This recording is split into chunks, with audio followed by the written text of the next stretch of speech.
Everybody, and welcome to another Monday Motivation. My co-host, my partner in crime, the one and only Daniel Krakowski, is not here, unfortunately. I tried to get him on speakerphone. He's taking some R&R, a well-deserved R&R, so he'll be refreshed listening to this. But have no worries. I got two awesome, fantastic, huge guests.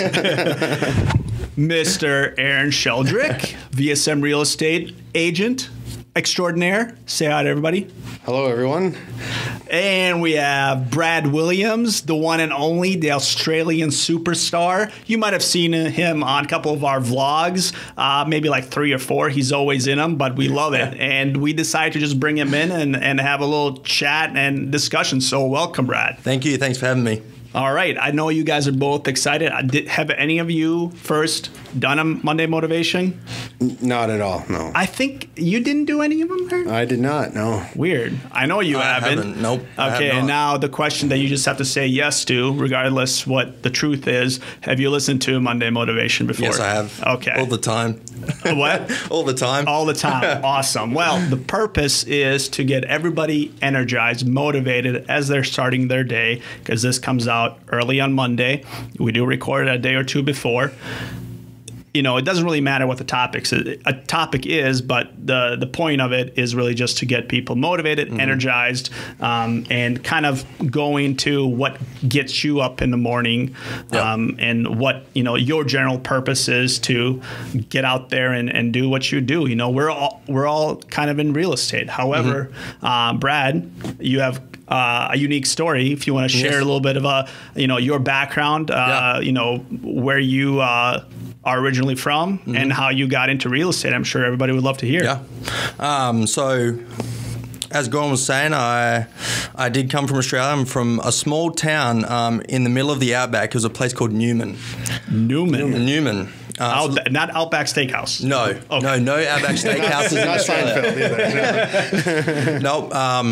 So I grew up in a little mining town, and I got shipped off to boarding school when I was 12 to Perth. Yep. So I spent 2 years in boarding school, living in dorms, living with friends. You know, it was good. And eventually the family moved to Perth, where I live now. And you know, I'd always been interested in baseball, but they never had it in Australia. And so I grew up playing cricket. Yep. Okay. The sport no one understands here. I understand there's a ball and there's a bat of sorts. What is that called? Yep. Well, it's a bat, but people call it a paddle. A paddle. Okay. Right. Because it looks like a paddle. It does. Okay. So So yeah, I was out watching my brother play cricket one day, and across the field I saw a baseball game going on, and I was like, dude, sign me up. Like, I've watched it on TV. Like, I want to play it. So got signed up. You know, from playing cricket, my arm was already pretty good. Yep. So now I just had to translate it into baseball. And got scouted by a team, and they're like, you better get to a better club. Like, you got some potential. Sure enough, went to another club, and our coach was actually from America. Okay. By the name of Steve Fish. He played with the Angels, and he's like, you know, like, do you want to go to college? I know I got some contacts back in America, and if you want to go, you can go. I'm like, man, let's do it. Like, I got an opportunity to go to a different country, you know, play baseball, go to college, you know, live the American dream, and so I took it. You know, a lot of things came from the 5 years I played in college. You know, I was up at 5:30 in the morning, working out, going to class. Like, I wouldn't finish. What year is this, and how old were you? I came over when I was 20, in 2011. Yep. And I just graduated last year. So it took me 5 years to get my business degree. Yep. I originally came over for engineering. Okay. But, all the schools I went to didn't have it. So what level did you play in Australia as far as baseball goes? So you were in college. Yeah, well, in Australia we don't have college baseball. Okay. That's why it was kind of special to me that I came over here. Okay. In Australia we just have a Sunday league, like a beer league. Like we play once every week. We may play twice a week. Got it. But that's all it really was. And got it. So you went from Australia to come here to go to college, and which college did you go to? I went to Dakota County Technical College in Rosemount. Okay. And who did you play for? I played for the Blue Knights. Yeah. Okay. Little junior college. It's a little technical college. Wasn't special, but made a lot of friends there, which is good. Right. But you obviously had a passion for baseball, and then you also recognized the value in education, which is why you went to get a degree. But did you at some point you wanted to go to minors and then the majors? Yep. Was that ever something that you wanted to do, or was that or you were just like, hey, I'm not gonna follow that path, I'm gonna do something else? It was a dream. Just coming from Australia makes it really tough, just because kids grow up like getting scattered from when they're a really young age, and come from Australia, you don't get that. So I was already behind the process by a good 5 to 10 years, so it makes it really difficult to get scouted. But I did want to play in the minors and the majors eventually, but it never panned out just because of the roller coaster that I went on. Right. It was a very up and down 5 years, and unfortunately never got picked up for God knows what reason, but life happens. Right. So you could get into real estate. Yeah, I guess it was meant to be to get into real estate. Well, right. And I think a lot of people kind of, they have, I don't think very few people are, go from high school and they're like, hey, I want to have a career as a real estate agent. They usually do something else. But nevertheless, the transition from you saying, hey, baseball, it was great, it's my passion, but now what do I do? How do I make the switch? And you going into real estate in a foreign country, it was not familiar to you. What gave you the strength, or kind of just the I can do this type of attitude? Gumption. Yeah. Gave me the cojones. Just from when I first got shipped off to boarding school, I was by myself. Yep. I came to another country when I was 20.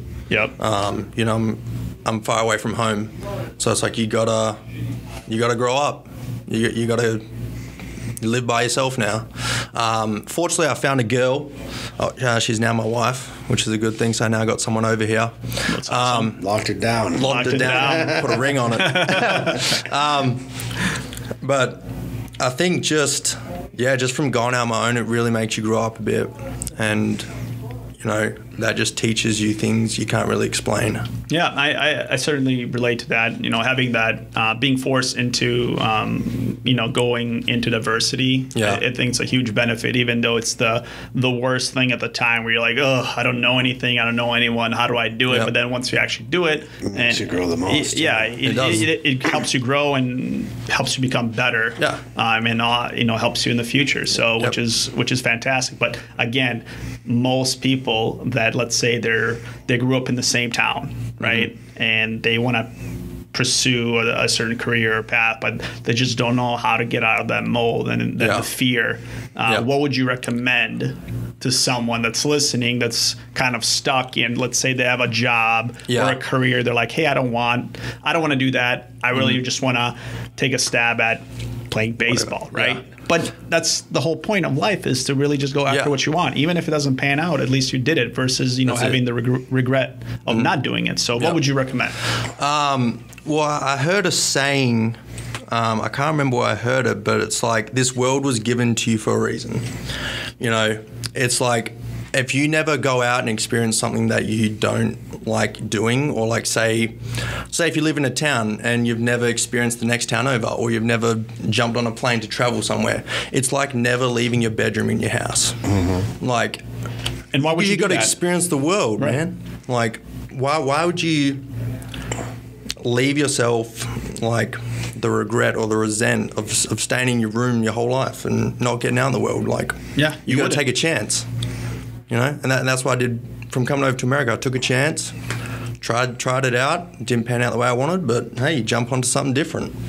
How important would you say, and this is kind of how we met, you know, networking within the people, within the community, and just, you know, just being out there. How important do you think that was for you? Very important. I feel like I've got a little bit of an advantage just because I am from Australia, so everyone's always asking questions, where you from, like all that good stuff. Got the accent. So that breaks the ice. It breaks the ice for sure. So I just use that to my advantage. I mean, you got to find what works and use it and roll with it. Right. And that's just what I had to do. Like, I didn't have a lot of friends. And so I'm like, you know, I got to get out there. I got to network. I got to meet people. Just from watching good old GC, Uncle GC, Grant Cardone. Hashtag Grant Cardone. Hashtag Grant Cardone, the man. Just from watching him, he's just like reiterating, like, you got to go out and meet people. And reaffirming pretty much what everybody thinks, and just saying, hey, it's okay. It's okay to pick up the phone. It's okay to accept that invite to a social gathering or whatnot, and to actually just, you know, go out in there and do it. Because, you know, your survival, I think, depends on it, especially in real estate. And if you're coming from a different country, you have to do that. You can't just lock yourself in a room and expect things to happen. You're just going to have to get out there and go do it. You got no choice. So that's what I did. I was like, you know, I'm just going to go to as many networking events as I can, and that's where I met you guys, and you know, the rest is history. Here we are doing a Monday motivation. So thank you very much for sharing there. Going now to Aaron, same question. You know, you already had real estate experience, but the previous position that you came from, where I feel like it was, you know, it's your, let's just say from an income perspective, it was more, you know, quote unquote regular, more established, but then you recognize that you had a need and a want and a hunger to do something bigger and better, and to leave that quote unquote security, you know, and say, hey, you know what? I believe in myself. I think I know I can do this. What went through your mind? What type of obstacles did you have to overcome to finally make the switch, come on over and you know, be, you know, 100% commission-based real estate agent? It was definitely a scary switch. You know, I came and talked to you guys 6 or 7 months prior than from when I actually came over. And, you know, most of my jobs in my adult career have all been self-employed, 1099. The reason I like that is because you get what you put in. That's right. You go work at a corporate job, you bust 80 hours a week there, you make the company more money. On 1099, if you have enough belief in yourself that you can go and do it, you can go work that 80 hours the same amount of time and make more for yourself. Right. So switching from a commission job to another commission job, there's always some drawbacks. You know, you have your personal overhead. You've got, you know, even if you sold a house on the first day coming to the new job, you've got at least 2.5 months before you actually start having some money roll in. Right. So that was really my biggest fear of coming over. So another thing is that, you know, you have a family, you have, you know, wife, kid, one or two? Two kids.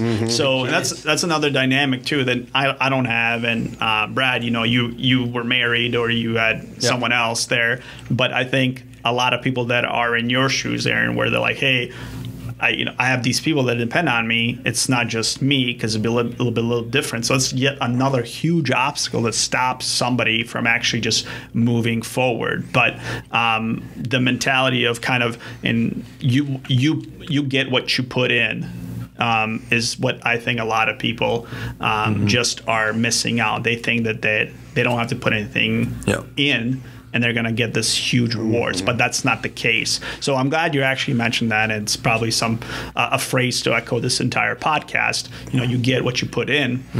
When did you kind of discover that, or when did you have that epiphany where, wow, look, I busted my butt, doing X, Y, Z, and here are the rewards. But then the other times where the rewards weren't there, you kind of asked yourself, well, what did I really do? Did I, give it all I can? And if the answer was no, then you were like, I think I need to give it all I can if I want to get the rewards. Yeah, the old job that I was at was the same thing, but I got on where I wasn't happy at the company, so I was on like an autopilot, doing what I had to do to get what I needed to. I didn't have the drive, and that's what really impressed me about you guys. The atmosphere around the office, everyone's doing big things, and they're helping each other grow. That's a huge thing, because if you're in a place that everyone's negative, I feel that puts you in a negative state. And if you come to another place and everyone's there to help you and help you grow as well, that means a whole lot. It's what I love about VSM. So well, thank you. And that's something that we always consciously wanted to kind of put together and have that type of environment, both Ryan, myself, and Dario, is to create that atmosphere where it's not, hey, let's focus on the dollars and, forget the people. We always try to, hey, let's focus on the people, getting the right talent, and creating the right atmosphere in order for them to put together a platform where they can perform. So obviously we've had, ups and downs, and you learn, and, me listening to GC all the time, listening to Gary Vee all the time, going to Tony Robbins events. A lot of those things were like, hey, it's not just for my benefit, but it's for the benefit of the entire company, everyone else that I interact with on a daily basis. Because I can see, and that helped me too a lot, coming to the United States without, I didn't know English or anything else. So the motivation and being with people that were uplifting and motivating and the same kind of mindset that I was at, it made things easier. Even when maybe you don't have the resources. So we're talking about the money, the connections, etc. Just having that right positive attitude. The people you're around help. That forms you. The people that you hang out with.